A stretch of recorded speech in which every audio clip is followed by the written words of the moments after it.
नमस्कार, आप देख रहे हैं आरजे राम झाझर और मैं हूं पुखराज सिंह। बिलासपुर के आदतन अपराधी को गंभीर अपराध घटित करने से पूर्व देसी कट्टे के साथ सिरगिट्टी पुलिस ने गिरफ्तार करने का नया कारनामा किया है। देखिए यह रिपोर्ट।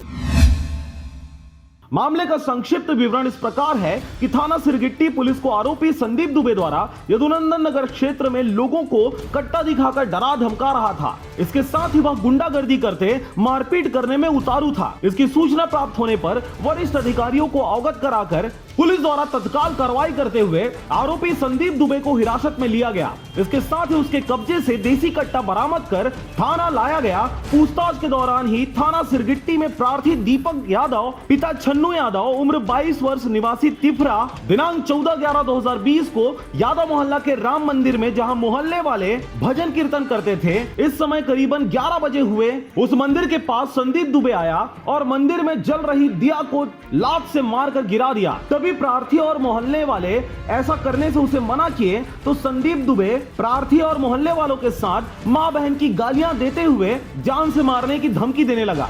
लोगों के साथ धक्का मुक्की करने के अलावा उसने कट्टा लोगों की कनपटी पर अड़ा दिया। इस घटना से वहां पर उपस्थित लोग सिहर उठे और लोगों के आंखों में डर देखकर आरोपी संदीप दुबे वहां से भाग गया। बाद में इस घटना की शिकायत लोगों द्वारा पुलिस थाने में दर्ज कराई गई।